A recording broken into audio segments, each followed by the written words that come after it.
Last thing, the most important piece is we're going to take the North and never give it back. Subscribe.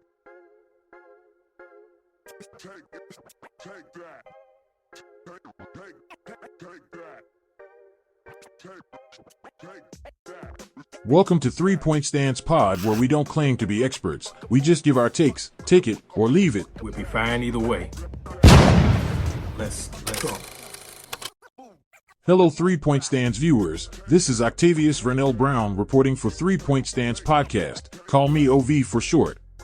Take a second to hit the like button and subscribe if you haven't already. It helps the show in a big way. What's good, Chicago Bears fans? This is Ville from 3 Point Stance Podcast, where we don't claim to be experts, we just give our takes.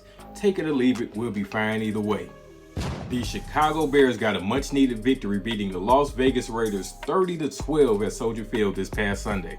Before I get into the game, huge shout out to Chicago Nick and the crew over at Just Another Year, who invited us to their tailgate and pre-game live stream. This past Sunday, rookie quarterback Tyson Bagent made his first start due to a thumb injury Justin Fields sustained Week 6 versus the Minnesota Vikings. I predicted the Bears would come out victorious, pulling off a low-scoring 21-17 win. But even I can't say I expected to see such a clean and dominant game on both sides of the ball. Lately, it's been rare to see our Bears actually play like an NFL team. During that pregame show, my 3 keys to the Bears winning versus the Las Vegas Raiders were: 1. Run the ball to negate the pass rush, particularly Max Crosby. Foreman, who's been inactive most of the season, has started the last 2 games due to injuries to Khalil Herbert and Roschon Johnson. Versus the Vikings in Week 6, he was knocking off rust, and Getsy didn't lean on the run game as often either. Foreman rushed 15 times for 65 yards versus the Vikings. However, in Week 7 versus the Raiders, Foreman rushed 16 times for 89 yards and 2 touchdowns. He even got involved in the pass game with 3 catches, one of which he big-boyed his way into the end zone for his 3rd touchdown of the game. The run game allowed the Bears to play complementary football on offense and keep the pass game short and simple. The Bears' offensive line and the run game held it down. My key number 2. The defensive game plan needed to be focused on slowing down Davante Adams. The Bears chose not to have Jalen Johnson shadow him, and there were many drives where rookie cornerback Tyrique Stevenson covered Adams for the majority of the series. I attended the game on Sunday, and every time this happened, my anxiety kicked in. No lie. Adams was thrown too early and often, but the defense adjusted very well by the second quarter. The Bears held Adams to 7 catches for just 57 receiving yards. No big plays, no touchdown. My 3rd key to success was getting pressure on the veteran quarterback Brian Hoyer, who started in the place of the injured Jimmy G. The 38-year-old has never been known to be mobile. He's far from elite in any aspect of the game.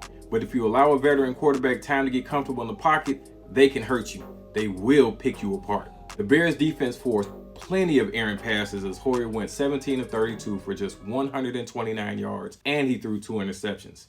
After throwing a pick 6 to Jalen Johnson in the 4th, he was yanked with 5 minutes and 46 seconds left in the game for rookie quarterback Aidan Connell.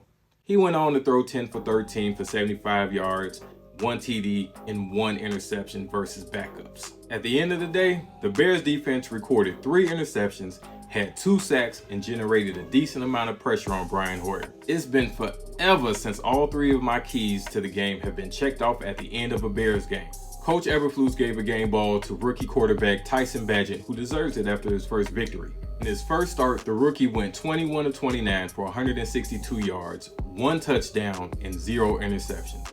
I would have given one to Foreman and the offensive line. I feel that without Foreman gashing the defense for chunk gains and punishing the Raiders defense, who at times needed multiple tacklers to bring him down, the pass game likely would have stalled, especially given the fact that there were minimal deep passes to back the defense away from the line of scrimmage. Defensively though, Coach got it right, with Jalen Johnson getting the game ball for his great coverage all game long. He ended the game with 2 passes defended and 2 interceptions, including the one that he returned for the pick 6. Pay that man.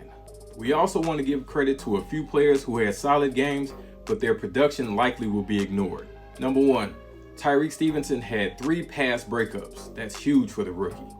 Darrington Evans rushed 14 times for 48 yards, helping to spell Foreman.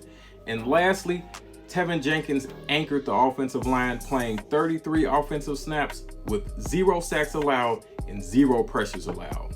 Before we end the show, let us know in the comments what players we didn't mention that you feel had a solid game. Don't forget to like, subscribe to the channel, and leave a bear down in the comments. Thank you for tuning in to 3 Point Stance Podcast, and as we always say at this time, stand for what you believe in. Peace.